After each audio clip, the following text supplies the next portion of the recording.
The fog lay over Chiltern Bridge like a vast, trembling curtain, pale and obstinate, refusing to lift even as the first hints of dawn threaded through the spindly arches. Lord Peter Wimsey, strolling with his habitual absence of purpose and presence of intent, paused at the parapet and regarded the murk with a frown that suggested both disapproval and curiosity. "A fog," he murmured, glancing at the river below, where the water moved sluggishly, as though reluctant to betray the secrets of the night. Most inconvenient, and precisely the sort of atmospheric exaggeration a novelist would credit to supernatural malice. But, he added with a wry lift of the eyebrows, nature, I fear, is seldom so considerate. It merely observes.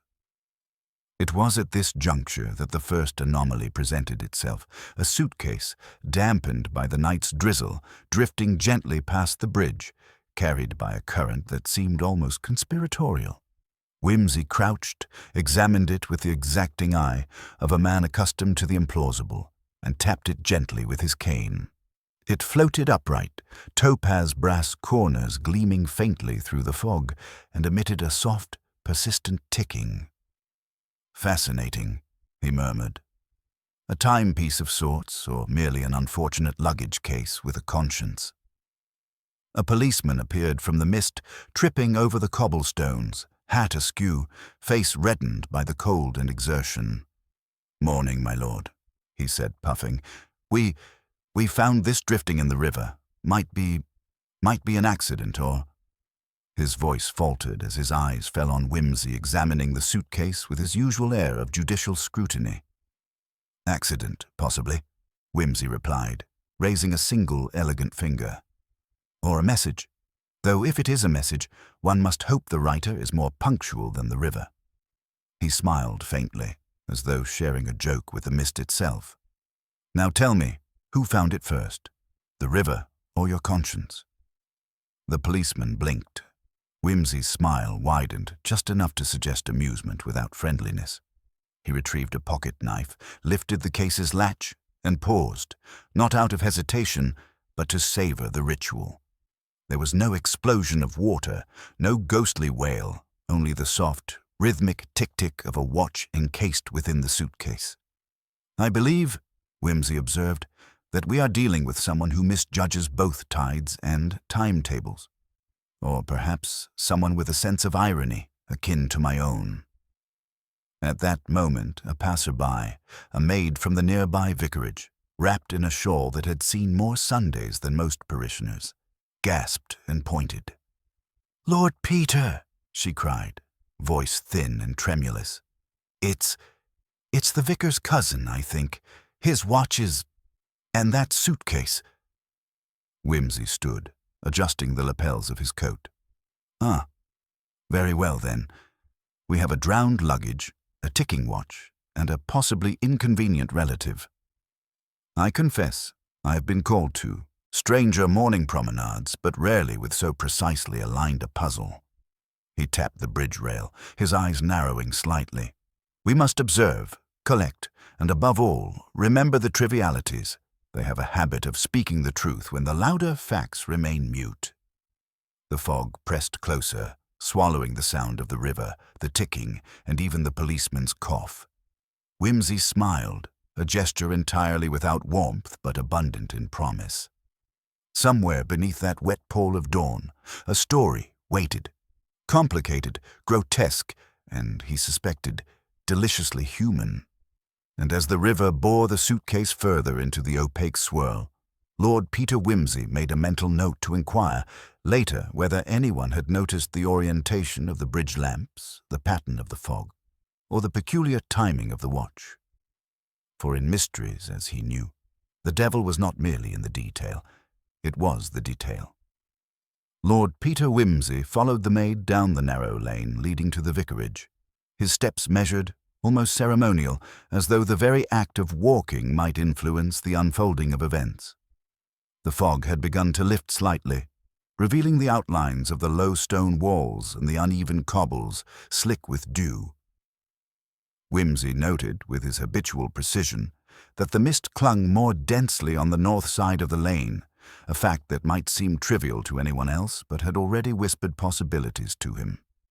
Inside the vicarage, the household was already in a state of polite disarray.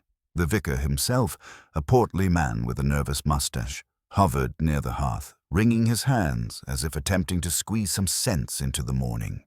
The maid, still clutching her shawl, pointed toward a small sitting room where a neatly arranged tea tray remained untouched, its silverware glinting with an irony that would have pleased whimsy.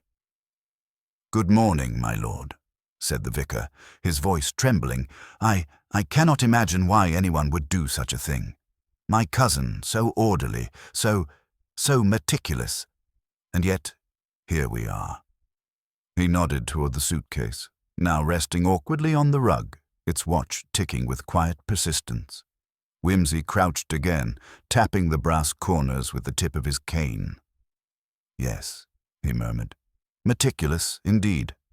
One does not abandon a watch inside a suitcase without an intention, however obscure it may be. And yet, the river chose to deliver it to our doorstep rather than the intended recipient." He looked up sharply at the vicar. "Might I ask who first discovered this curious contraption?" "The maid, I believe," replied the vicar. "She saw it floating while bringing the morning milk, and she panicked, naturally." "Indeed," said Whimsy, straightening. "Panic, like fog, has a way of obscuring perception, but observation persists, and that is what we must rely upon." He allowed a faint smile to grace his otherwise severe expression. "Now, who else had access to the riverbank? Any visitors last night? Neighbors? Tradesmen?" The vicar hesitated, glancing nervously toward the hallway, as though afraid that the walls themselves might betray a secret. "None, really. Only our parishioners, but they seldom venture near the bridge after dark. The miller sometimes, but he is always punctual. And I would know if—" He broke off, fumbling with a handkerchief. Whimsy rose and walked to the window, eyes narrowing on the lattice work. The fog had thinned enough to reveal the shadow of a boathouse on the far bank, its door slightly ajar. A faint echo of the river's current carried the tick of the watch to his ears. He turned, voice low and deliberate. Curious. The river seems to have delivered the message, yet its source remains unspoken. We must pay attention to who or what might benefit from confusion. The maid, emboldened by Whimsy's calm presence, spoke again. "Sir, there was a carriage late last night. I thought it strange. Such an hour, but the vicar, he said it was only a passing friend." "Ah," said Whimsy, tilting his head. "Passing friends are often the most inconvenient. And yet it is rarely the overtly suspicious who commit the act. Rather, it is the familiar who assumes invisibility." He tapped his chin. "I think it would be prudent to see the interior of this suitcase, and the watch, if you please. The devil, as ever, is in the detail." With meticulous care, the maid opened the suitcase under Whimsy's guidance. Inside lay a single leather-bound notebook, damp around the edges, and a neatly folded jacket belonging unmistakably to the vicar's cousin. The watch, small and gold, continued its relentless ticking as if oblivious to the drama that surrounded it. Whimsy's eyes lingered on the notebook. Curious choice of containment. Nothing else? No papers, no letters? "Nothing, my lord," said the maid. "Just this." Whimsy nodded slowly, letting the silence settle before him. "Then we have the first layer of our puzzle. A familiar object displaced, a message possibly misdelivered, and a clue that seems insignificant at first glance. Yet I suspect it contains the seed of our understanding." He lifted the watch, examining its face and noting the precise moment at which its hands had frozen in their ceaseless rotation.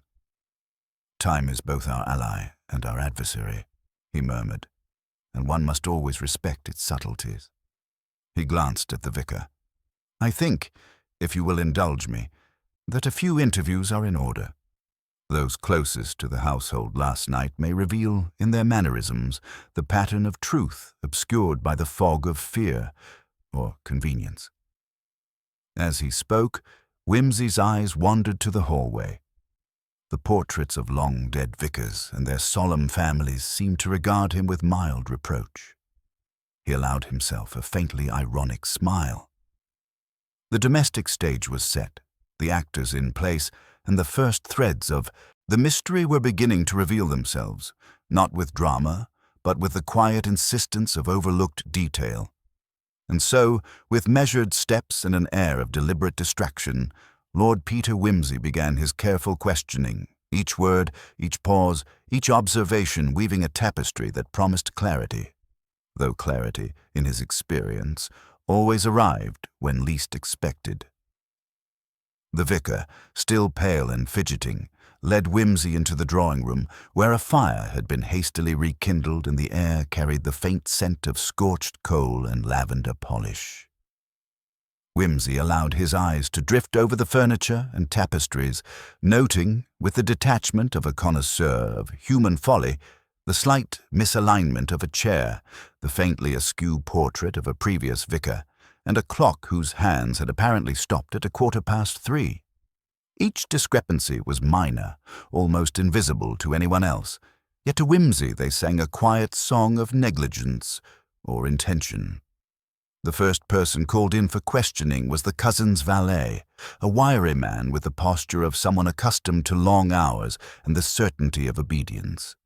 He entered, hat in hand, eyes darting nervously between Wimsey and the vicar. "Good morning, Mr. Holloway," said Wimsey, settling into a high-backed chair with a languid air of ceremony. "I hope I do not interrupt your breakfast, though, judging by the hour, one might safely presume that breakfast is an overrated ceremony." Holloway swallowed and inclined his head. "Not at all, my lord. I only arrived at the vicarage late last night, as instructed by my master. He said there might be something urgent to attend to, though he did not elaborate." "Indeed," said Wimsey, steepling his fingers. "And your master, my unfortunate cousin, I believe, he left any particular instructions for you beyond the usual duties?" "None, my lord," Holloway stammered. "He was expecting a visitor, but I do not know who. He went down to the bridge himself, carrying a small suitcase, and—" His words faltered as Wimsey's gaze sharpened. "Ah," said Wimsey softly. "So he ventured forth with the very object that now floats, half drowned in the river. Intriguing. Tell me, Mr. Holloway, was the suitcase locked?" "Yes, my lord. I'm certain." "He insisted on it?" "And the watch within." Wimsey leaned forward slightly. "Was it removed before he left?" Holloway hesitated, eyes narrowing in confusion. I do not know. He often carried it separately in his waistcoat pocket." Wimsey tapped the floor with his cane as though tapping out a rhythm of thought. "Curious," he murmured. "So we have a man of habit, a locked suitcase, a watch, and a river that delivers all as if mocking our presumptions. And yet no one saw him after he reached the bridge." "No, my lord," Holloway replied. "I remained inside, and by the time I looked out, the fog had thickened. I could hear nothing but the water." Wimsey rose and walked to the window, gazing toward the bridge, now veiled in a silvery mist. "And this visitor, did your master mention their name?" "No, my lord," said Holloway, twisting his hands together, "only that he would meet someone discreetly. He seemed anxious, though I cannot say why." Wimsey returned to his chair, leaning back and letting a faint smile play on his lips. "Anxious," he mused, a word that disguises the truth with commendable efficiency. And anxiety, when married to habit, produces behaviors most illuminating. The vicar, wringing his hands, interjected, "My lord, surely this is an accident. Surely a man does not simply disappear, leaving a suitcase behind." "Accidents are notoriously precise," Wimsey replied gently. "They align with schedules, with habits, and with the natural human tendency to be at the wrong place at the wrong time. Yet one may also suspect, occasionally, that a certain alignment of events is deliberately contrived. That, my dear vicar, is what we must consider." A soft knock at the door heralded the arrival of another household member. The housekeeper, a formidable woman whose presence demanded attention even before she spoke. Her eyes swept the room like a detective's own, noting the expressions, the tension, and the air of calculated observation. "My lord," she said curtly, "I can tell you nothing of use. Everyone in this house was asleep until the usual hour, and the kitchen staff are as loyal as always. I saw no one approach the bridge, nor did any carriage pass." Whimsy inclined his head, not in skepticism, but in appreciation of the performance. "I do not doubt your loyalty, madam," he said, "but it is remarkable how often loyalty conceals as much as it reveals. Tell me, were the candles extinguished properly? Were the shutters fastened?" "All as they should be, my lord," she replied, with the faintest hint of challenge in her tone. "Excellent," Whimsy said, his eyes gleaming. "Then we have the stage set, and the actors positioned. Yet one small piece of the puzzle remains elusive: the visitor, the watch, in the precise moment of departure from this vicarage. It is at that intersection of habit and anomaly that truth tends to reveal itself." He paused, letting the words hang like the lingering fog outside, then continued in a softer, more reflective tone. "I should like to inspect the bridge itself and the path along the river bank. Often, the ground betrays what speech conceals, and a footprint, or its absence, can tell a story as vividly as any confession." The household exchanged uncertain glances, but Whimsy's expression, at once commanding and subtly imperious, allowed no dissent. By the time he gathered his coat and cane, the narrative of the morning had begun to crystallize. The valet's account, the maid's observation, the household's fastidious order. All threads of a tapestry whose picture was only slowly becoming visible. As he stepped into the residual mist, Lord Peter Whimsy's mind was already reconstructing the night. The timing, the fog, the suitcase, and the watch, each element waiting patiently for the moment when their combined testimony would speak louder than any human words. The first red herring, he suspected, was already poised to make its entrance, and he intended to meet it with the quiet precision of a man who delights in the predictable folly of human behavior. The bridge, damp and glimmering with residual mist, lay quiet beneath Whimsy's careful scrutiny. He knelt, examining the stones and the mud at the river's edge, noting the subtle indentations of shoes that were too precise to be accidental. One set belonged clearly to a man's boots, polished recently but scuffed at the toe, while another, lighter and smaller, suggested the passage of someone more cautious, someone aware of the need for discretion.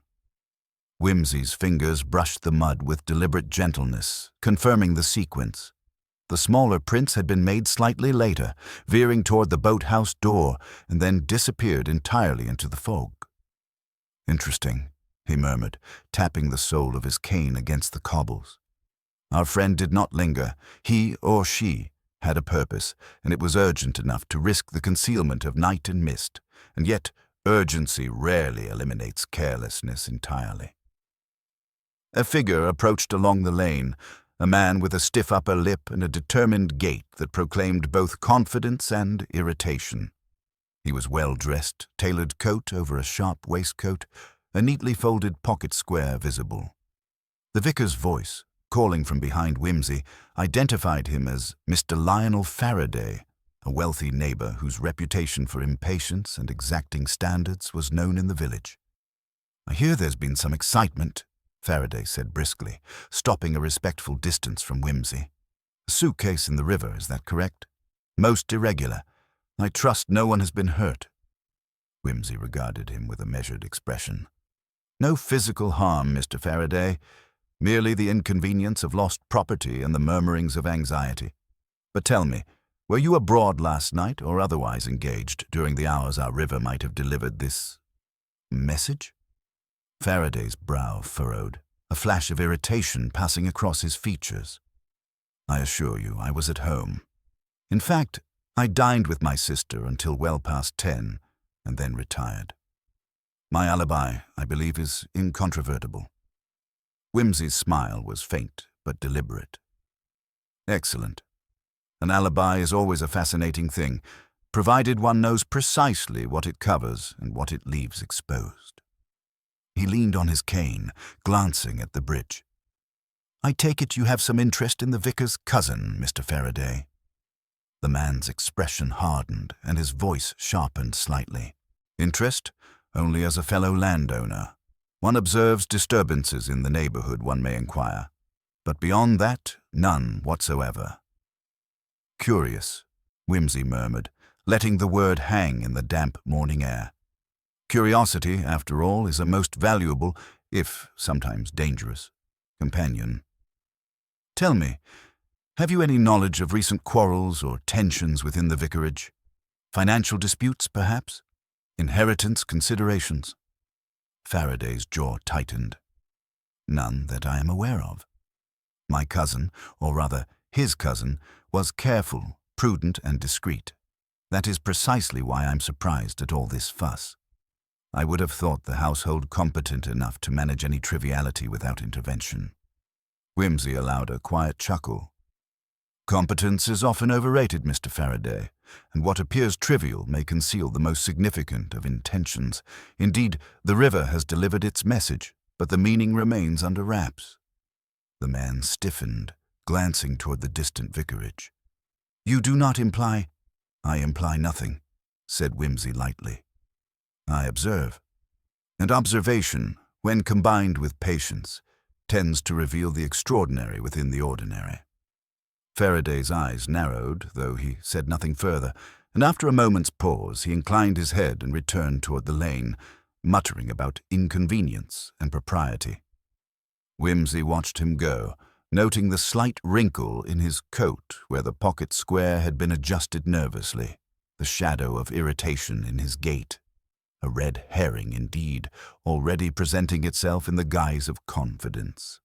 He returned his attention to the bridge, where the suitcase had been removed and the river flowed steadily, indifferent to human scrutiny.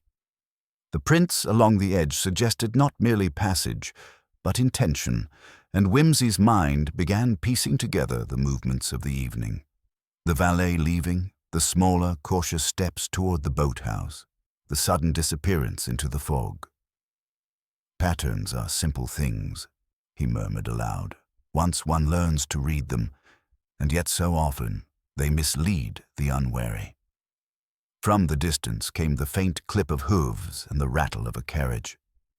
Whimsy did not look up immediately. He allowed the sound to inform him, to indicate direction and timing. A carriage, arriving now, might intersect with no one's story, or it might reveal something entirely unanticipated. Either way, the stage was set for the next act, and the players were beginning to position themselves with the natural, inexorable precision of human folly. Whimsy's eyes lingered on the river once more, on the invisible currents that carried secrets as silently as the fog carried sound. The day had begun in ambiguity, and yet he felt, with the quiet satisfaction of one who relishes a puzzle, that the sequence of events was aligning toward clarity, provided one could endure the misdirections and observe the subtleties others were too impatient or too polite to notice.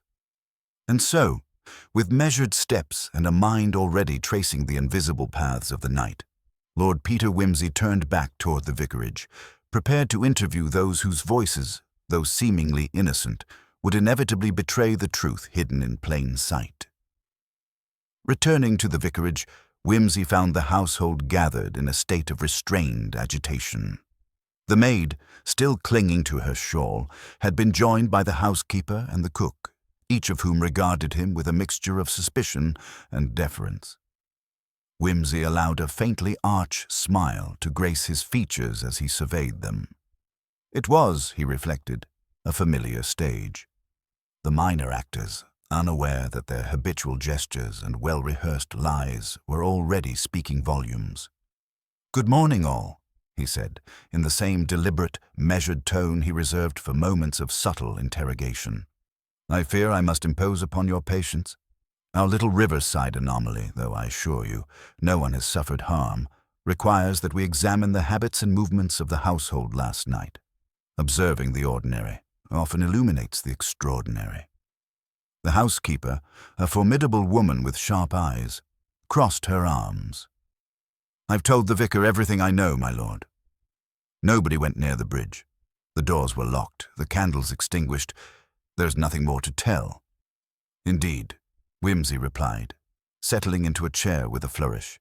"Yet one observes not only what is said, but also what is left unsaid. I should like to ask you, madam, about the clocks. All of them, if you please. Were they functioning? Were any moved or adjusted?" The cook looked bewildered, as though clocks had little to do with river-borne suitcases.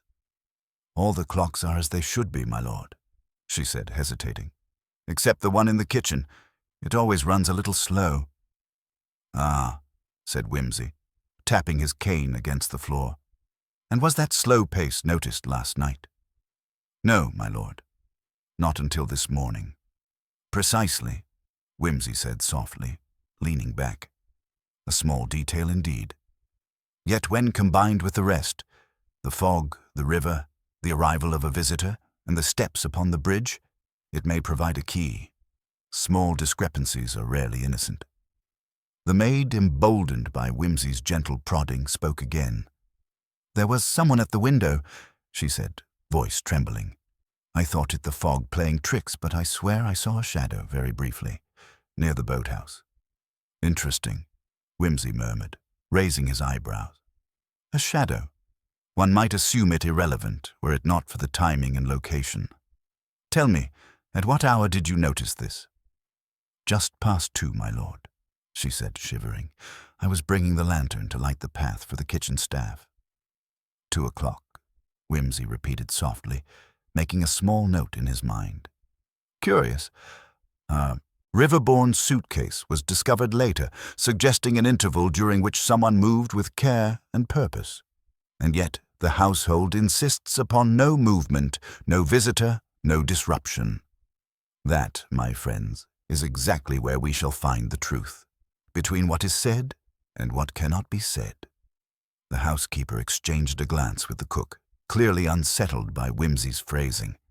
"You mean to suggest someone lied, my lord?" she asked cautiously. "Not precisely lied," Whimsy said, his tone smooth, almost teasing. "Merely exercised the human penchant for selective truth. One does not need to fabricate when one may rely upon omission and one's confidence that no one will notice." He rose, walking to the mantelpiece and adjusting the small silver clock there. "Observe," he said, tapping it gently. "An object of habit. Yet even habit may betray when stressed by unusual circumstances. One must be alert to the tiny anomalies. A misaligned clock, a damp footprint, a faint shadow at the window. These are the whispers that the louder actions conceal." He turned, eyes sweeping the assembled staff. "Now, if each of you will recount your precise movements from 10 o'clock last night until you rose this morning, we shall attempt a reconstruction. I do not ask for dramatic flair, nor for embellishment. Merely fact, as faithful to memory as may be."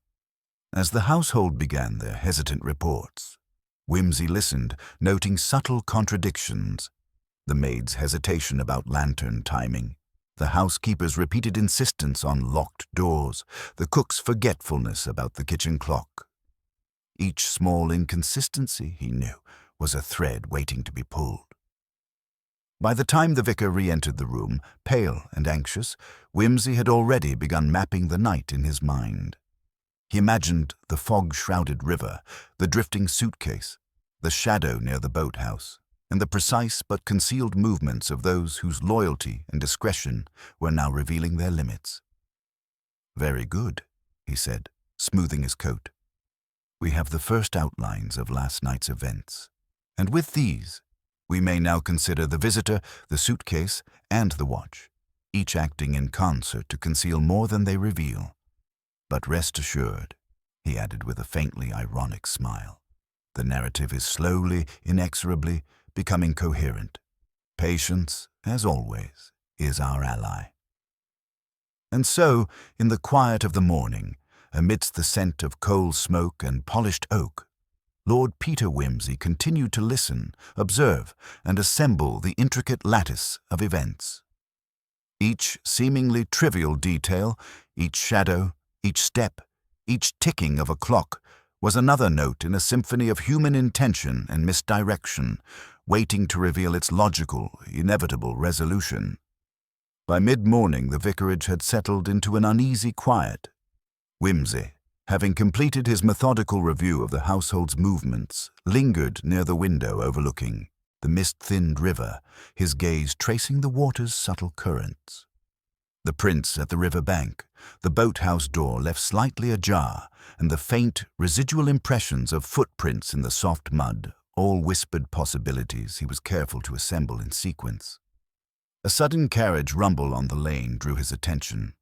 From it descended a figure whose very posture seemed calculated to command notice, a tall man with sharp features and a certain theatrical precision in his walk. He removed his gloves and hat with deliberate care, eyes sweeping the vicarage as though assessing it for weaknesses. "Lord Peter Whimsy," said the newcomer, bowing stiffly. "I fear I arrive at a most inconvenient hour. Lionel Faraday mentioned, indeed insisted, that my presence might assist in clarifying certain matters." Whimsy inclined his head with his habitual air of faintly sardonic courtesy. "Mr. Adrian Mortimer, I presume. Your timing is impeccable, though I confess not entirely fortuitous. Pray, what is your connection to the vicar's cousin?" Mortimer's lips curved in a faintly self-satisfied smile. "We are distant relatives, though the family has long been fragmented. I understand, through various channels, that my cousin possessed certain pecuniary entanglements. I merely wish to ensure that these affairs are properly accounted for." "Ah," said Whimsy, tapping the cane against the floor. "Financial interest. How compelling, and certainly one of the more conventional motives for clandestine river excursions." He allowed a pause, letting the implication linger, then added lightly, "Might I inquire as to your whereabouts last night, Mr. Mortimer?" Mortimer's eyes flickered briefly, and he straightened with an air of conscious propriety. "I dined with friends in town until near 10, then retired to my own quarters. I assure you, my lord, I had no opportunity to engage in any untoward activities." "Indeed," said Whimsy, smiling faintly. "A convincing alibi, provided the clocks and the servants' testimony are in concord. One hopes, of course, that there was no solitary wanderer who might complicate matters with a misplaced watch or an unaccompanied suitcase." The vicar, visibly flustered, whispered to Whimsy, "He seems insistent on being involved. Do you think he—" "Patience," Whimsy murmured, his attention already on Mortimer. "Mr. Mortimer's presence is an opportunity, not a conclusion. Observe carefully. The desire to appear helpful often conceals more than it reveals, and the overemphasis on propriety is frequently a clue in itself. Let us hear his account of the night's events in full." Mortimer, encouraged, recounted his movements with deliberate detail, emphasizing times, carriage routes, and dinner companions. Whimsy listened intently, noting subtle contradictions. A slight hesitation in the mention of one gentleman's departure, an overemphasis on the precise time of retiring, and a curious avoidance of reference to the fog or the river. "Very good, Mr. Mortimer," said Whimsy at last. "Your account is coherent, yet it leaves one or two minor questions unaddressed. For instance, your familiarity with the river bank and the boathouse. Can you claim complete ignorance?" Mortimer's composure faltered for the briefest instant. I have walked that path, yes, but not last night, I assure you." "Curious," said Whimsy softly, his eyes glinting. "One finds, when reconstructing nocturnal movements, that places frequented during the day often reveal their secrets at night. The very familiarity of a path may predispose one to certain convenient oversights." Mortimer stiffened, but Whimsy's expression remained disarmingly neutral, as if merely reflecting on the patterns of human behavior. "I shall examine the bridge and river bank presently," he continued, "and your account, like all others, will be measured against the evidence of footprints, timing, and the natural tendencies of man under stress. Mortimer nodded tightly, his composure recovered, though a faint shadow lingered in his eyes. Whimsy, as he watched the man return to the carriage for a brief conference with the vicar, felt the familiar stirrings of amusement. A red herring indeed, presenting with the elegance of propriety, yet containing the telltale fissures that only careful observation might reveal. Returning his attention to the river, Whimsy traced again the subtle lines of movement. The footprints, the boathouse door, the shifting currents where the suitcase had traveled. The pieces of the puzzle were arranging themselves, each carefully placed by human intention or inadvertence. And through it all, he reflected on the curious artistry of deception, how the ordinary, when observed with patience and precision, might reveal the most extraordinary truths. He resolved, in his characteristic, quiet manner, to continue his methodical reconstruction of events, probing the household further, interrogating the subtle deviations of memory and habit. For in the minutiae, the ticking of the watch, the shadow at the window, the uneven pacing of footsteps, would lie the key to unraveling the night's carefully disguised secrets. As the morning deepened, the household resumed its careful routine, yet the air remained taut with anticipation. Whimsy, having mentally mapped the interactions and movements of all present, decided it was time to revisit the riverbank. The fog had lifted almost entirely, leaving the river smooth and glinting with the pale sun, yet the mud and stones retained subtle impressions, footprints, scuffs, and the faint trace of a cane tip pressed into the soft soil. Whimsy crouched to examine them. The larger boots, polished yet scuffed, matched Holloway's description, while the smaller, more deliberate prints traced a path to the boathouse and stopped abruptly where the ground gave way to damp reeds. Here, he noted, was the space where a hand, or hands, must have lifted the suitcase from the ground. He ran his gloved fingers over the prints, noting their depth and spacing, each a silent testimony to weight, timing, and urgency. He straightened and surveyed the bridge from this angle. One lamppost was slightly askew, its shadow on the water revealing a subtle lean that would have caught anyone with a careful eye. He noted also a faint scrape along the railing where a metal edge had dragged, suggesting that the suitcase had been carried, or possibly dragged, before it was dropped into the river. "Patterns, my dear river, patterns," he murmured to himself. Each ordinary gesture concealing intention. One must read the sequence with care. As he was crouched in contemplation, a rustle in the reeds drew his attention. The maid, timid and eager to be of assistance, approached cautiously, her hands clasped in front of her. "My lord," she whispered, I thought I saw someone leaving the boathouse. A shadow, very quick. I didn't think it important until I saw the suitcase." Whimsy nodded. Indeed. Shadows are often deceptive in their brevity, yet they carry more truth than the slow articulation of words. Describe what you saw, carefully. The girl shivered but spoke, recalling the figure's general height, build, and the faint glint of a pocket watch in the dim light. Whimsy's eyes lit subtly. The detail of the glint was not mere accident.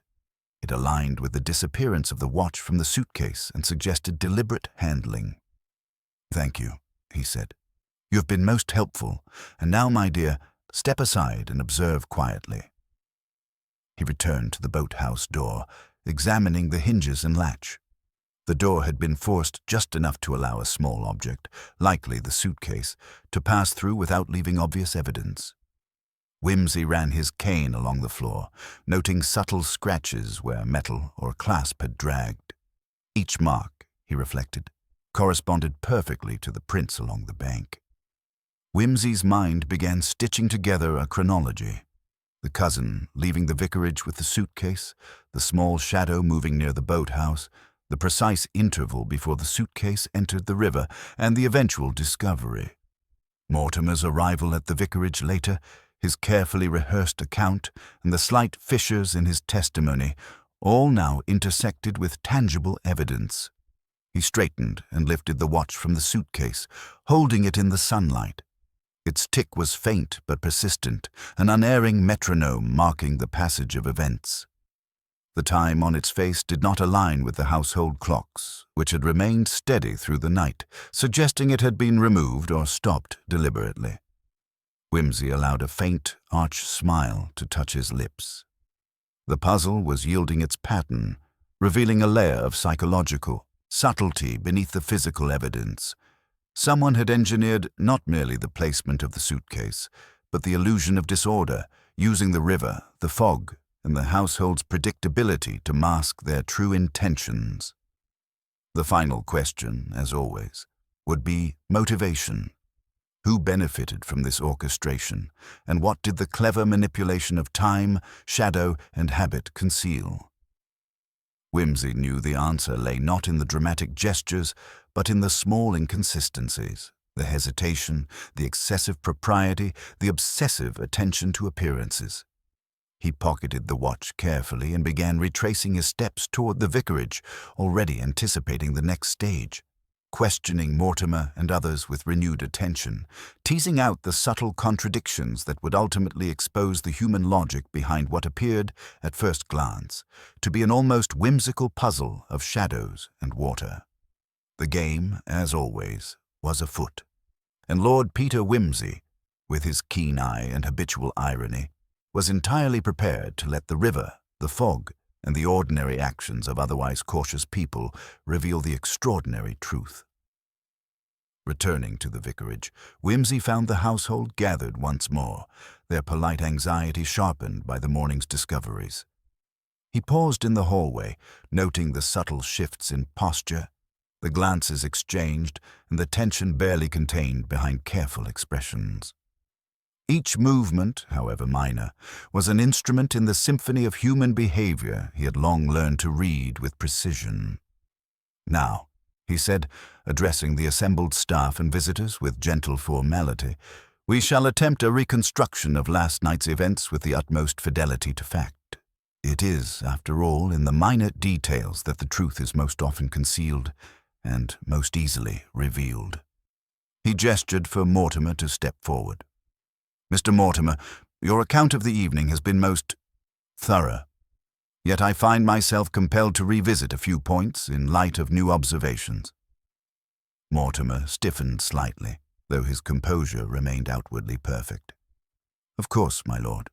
I would be delighted to assist in any clarification." "Excellent.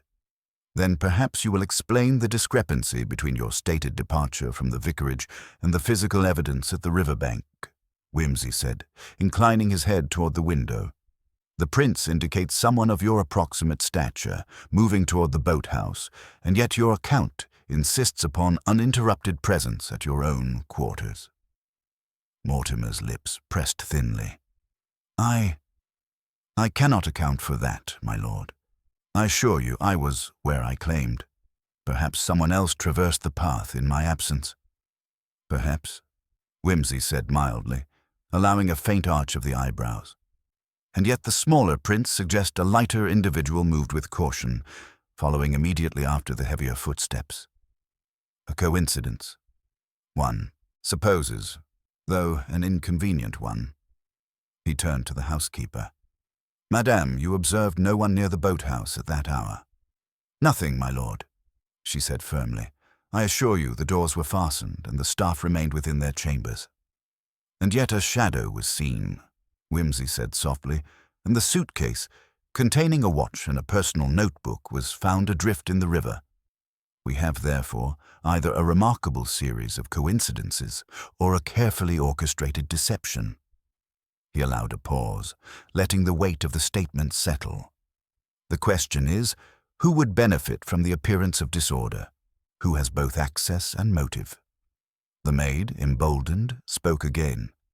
"My lord, I thought I saw Mr. Mortimer near the boathouse."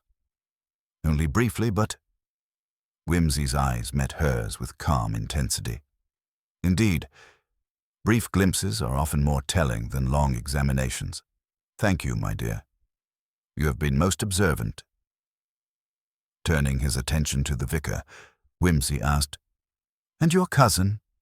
Any known disputes, financial or otherwise, that might provoke intervention from an interested party?" The vicar hesitated.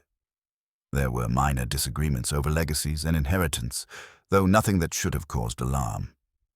"My cousin was careful, prudent, and discreet. That is why this incident is so troubling." Whimsy tapped his cane lightly against the floor. Prudence, when combined with secrecy, creates fertile ground for misdirection, and the individual who understands both can manipulate events to almost comedic effect, if one is inclined toward irony. Yet there is method in this apparent chaos. The timing, the path along the river, the suitcase, and the precise moment of discovery. Each piece speaks, if one only listens. He allowed himself a brief, arch smile before continuing. "Now, Mr. Mortimer, would you accompany me to the bridge once more? I wish to observe your reaction to the sequence of footprints, the boathouse, and the river's edge. Often, one's body will reveal truths that speech conceals." Mortimer, with a faint stiffening of the shoulders, agreed. Together they walked in silence, Whimsy noting the smallest gestures, the tightening of fingers, the lift of the chin, the careful placement of each step. At the bridge, Whimsy gestured to the prince. "You see," he said softly, "the sequence is almost poetic. Large boots first, then smaller prints. Careful, deliberate. The suitcase appears to have been handled and carried, not merely dropped, and yet the watch within continues to tick, defying its abandonment. Tell me, Mr. Mortimer, does this scene seem consistent with your previous account?" Mortimer's composure wavered imperceptibly, a shadow of hesitation in his gaze. Whimsy allowed the pause to linger, neither prompting nor accusing. Observing human reaction, he knew, often yielded more than questioning ever could. "Very well," Whimsy said at last, straightening. "We shall return to the vicarage, but remember, Mr. Mortimer, the truth has a way of revealing itself through the smallest anomalies, a footprint, a shadow, the persistent tick of a watch. One must merely have patience to interpret it." As they retraced their steps, Whimsy's mind was already aligning the physical evidence with the accounts given, noting where behaviors deviated subtly from expectation. The river, the fog, the footsteps, and the human gestures were all threads in a tapestry whose pattern was beginning to emerge, though the ultimate shape of it, as always, would only reveal itself with careful observation and strategic questioning. Back at the vicarage, Whimsy allowed the household a brief pause to gather themselves, though in truth no one could settle entirely while the invisible currents of suspicion and uncertainty swirled. He withdrew to the library, a quiet room lined with oak shelves and the faint smell of leather and polish, and spread out his mental reconstruction of the previous night. Each testimony, each footprint, each minute inconsistency was arranged carefully, like a chessboard awaiting the decisive move.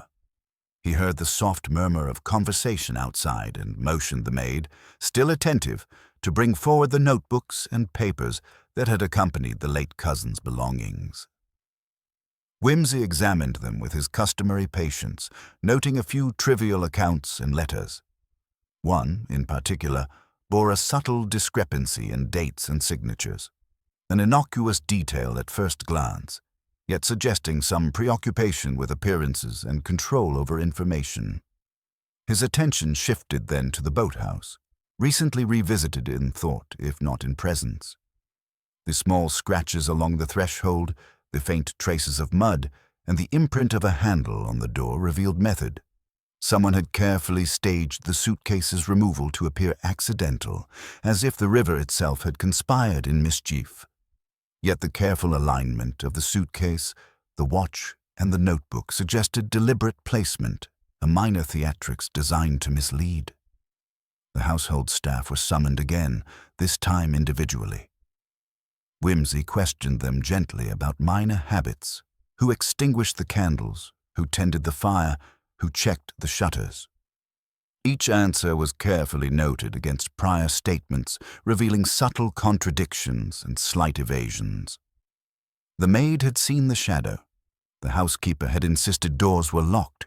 The cook had remarked on the kitchen clock's slowness, all small, seemingly inconsequential anomalies that together hinted at manipulation.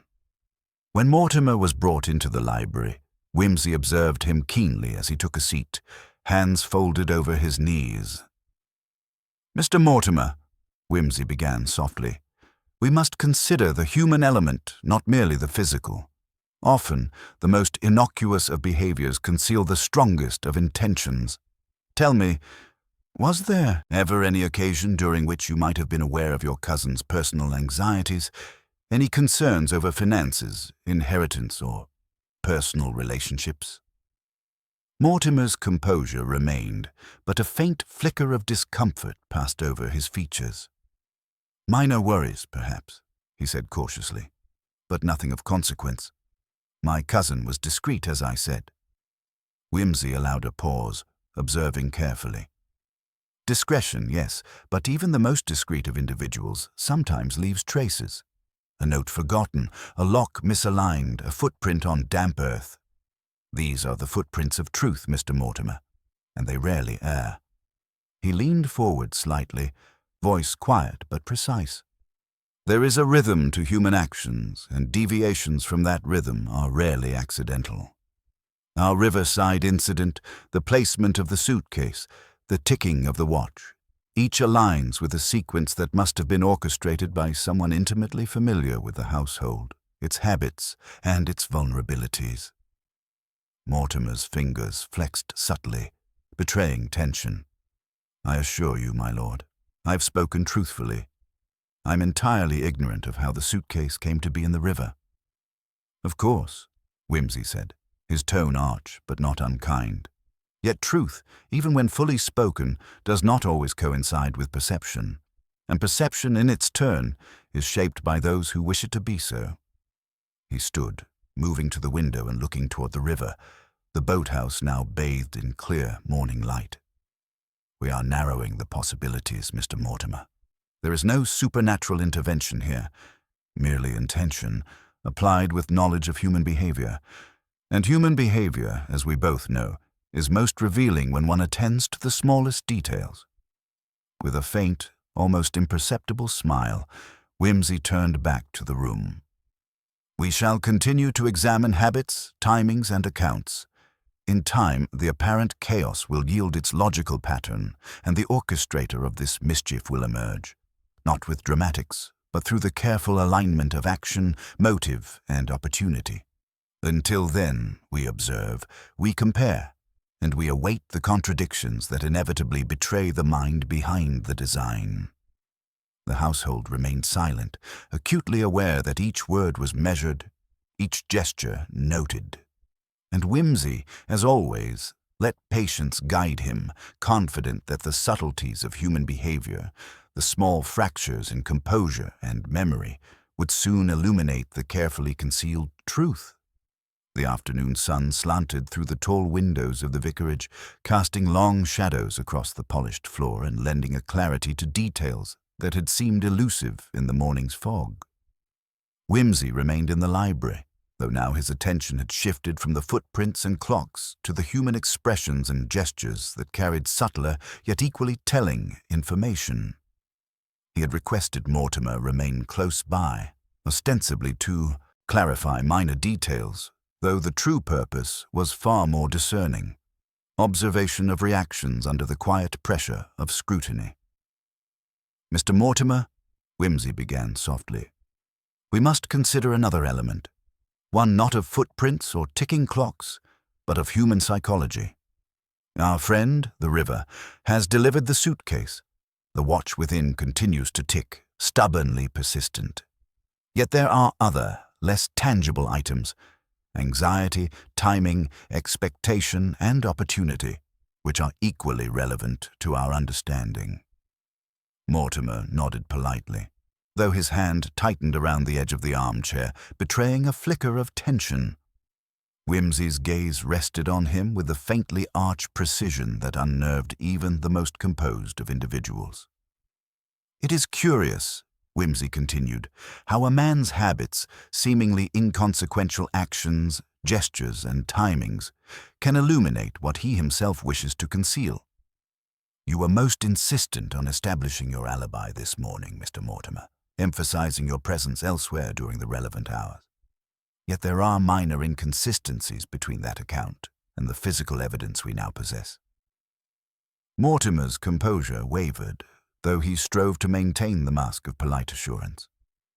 "I can only speak to what I know, my lord," he said carefully. "Indeed," Whimsy replied. "And what you know, or claim to know, is of great interest, yet there is another side to knowledge, the knowledge that must remain hidden. A person aware of the vicarage's rhythms, the household's habits, and the riverbank's secret contours can manipulate appearances with remarkable subtlety. Consider, if you will, the sequence of the footprints, the precise placement of the suitcase, and the continued ticking of the watch all point toward deliberate orchestration rather than accident." He allowed a pause, letting the weight of observation press lightly upon the room.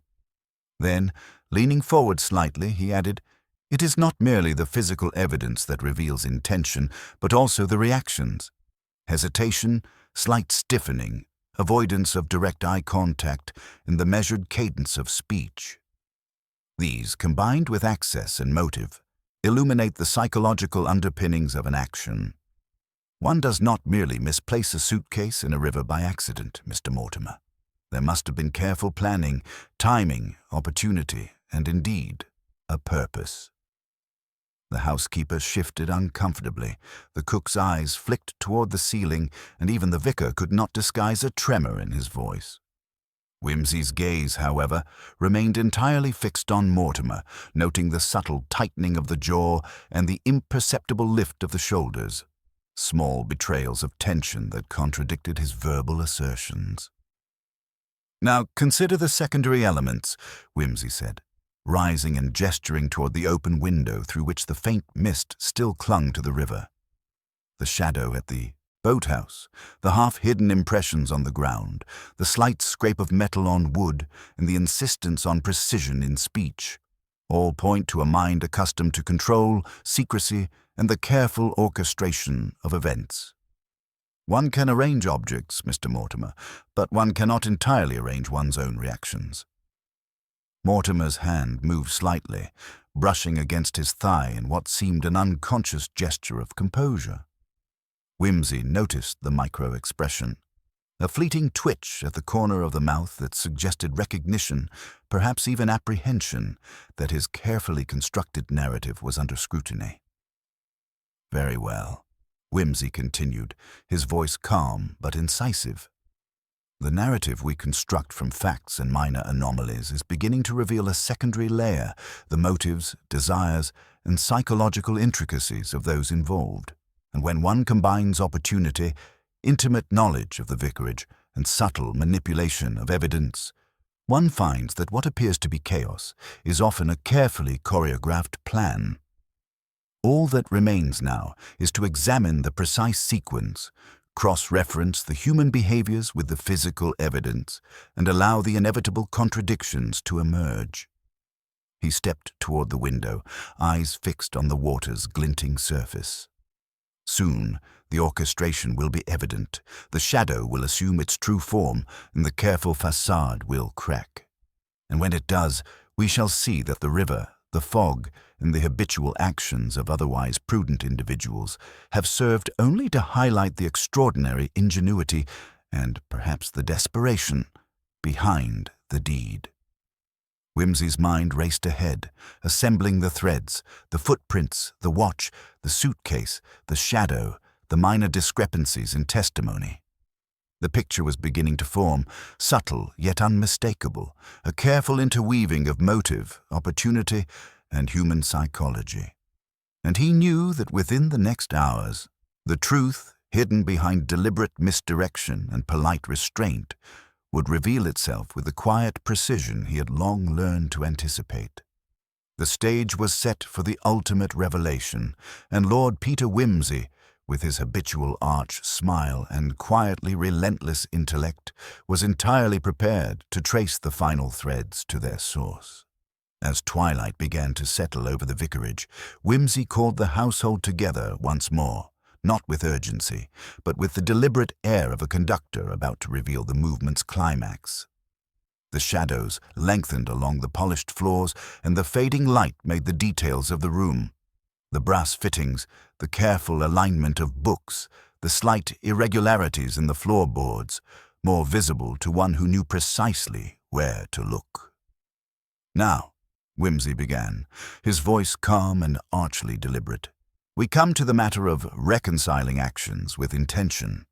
We have traced the sequence along the river bank, examined the boathouse, and considered the timing of events.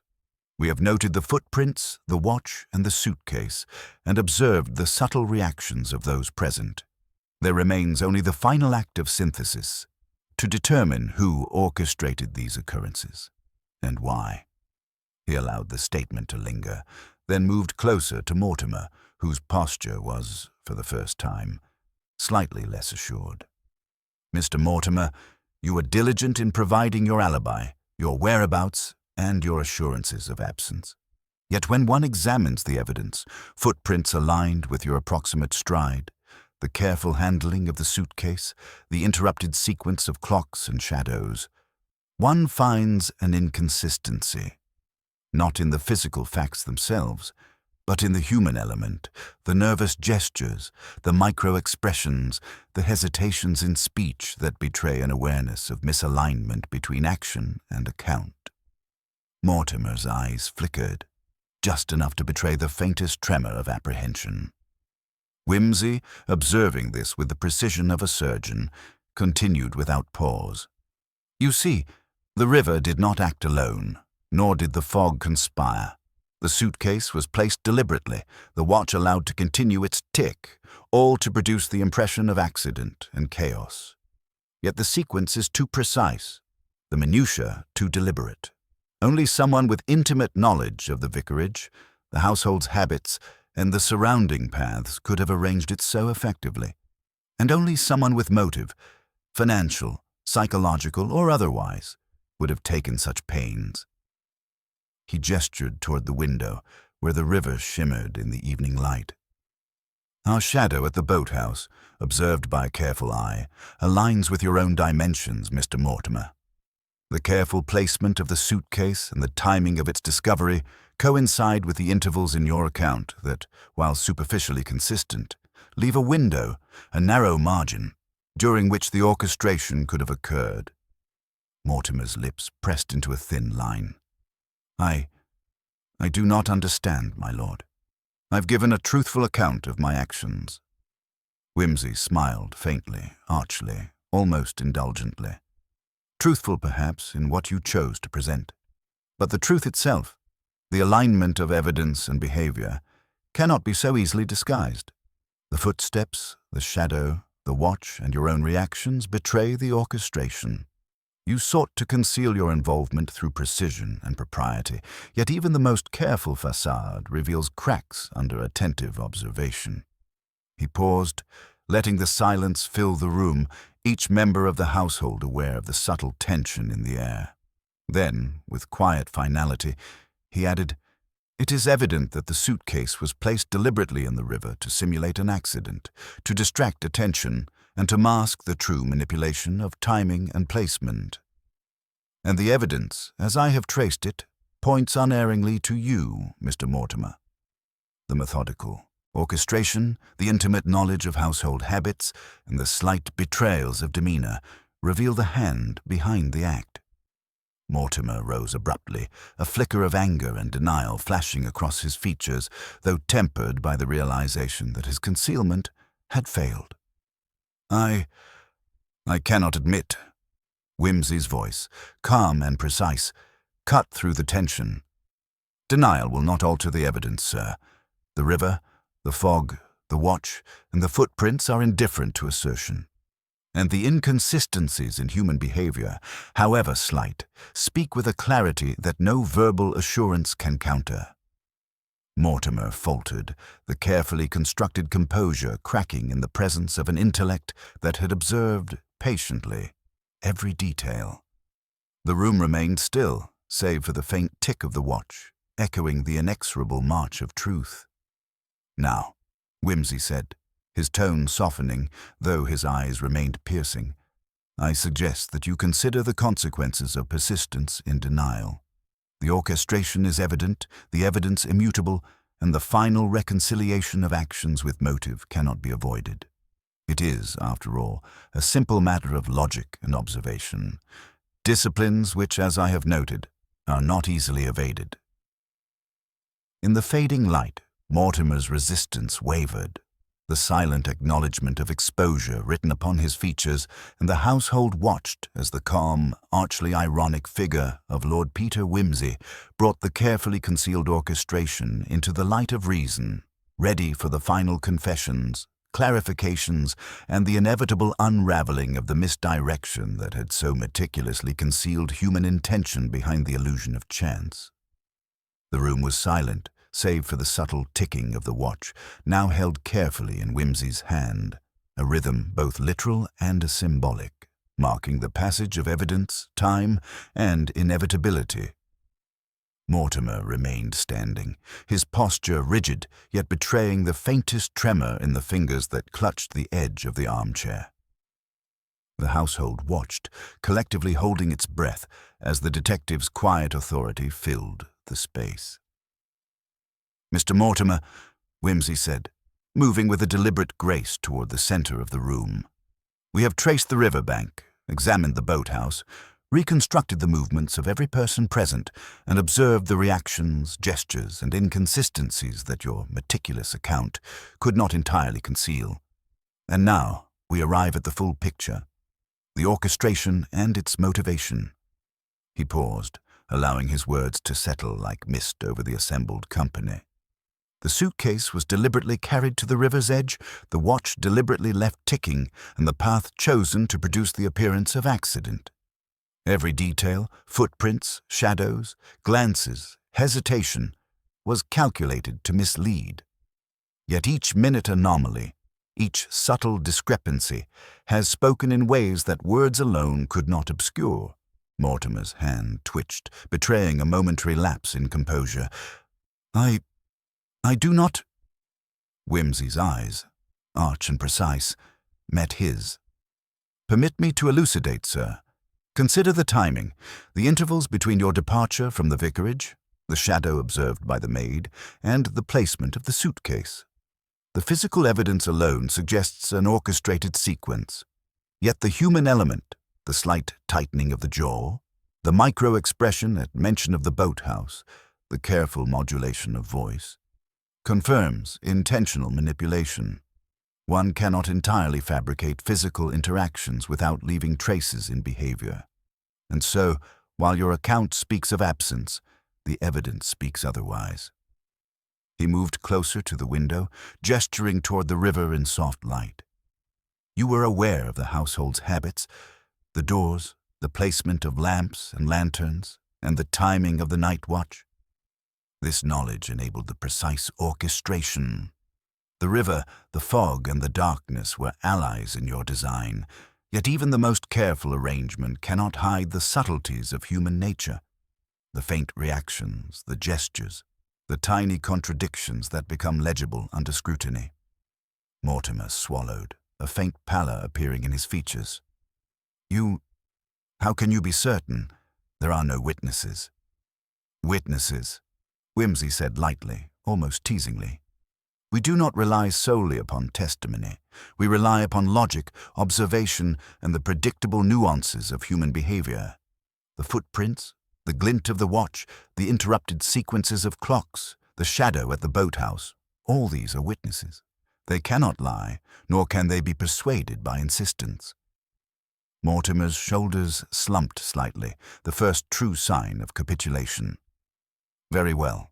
Yes, it was I. I carried the suitcase to the river, believing that its discovery would seem accidental, and I misjudged everything else."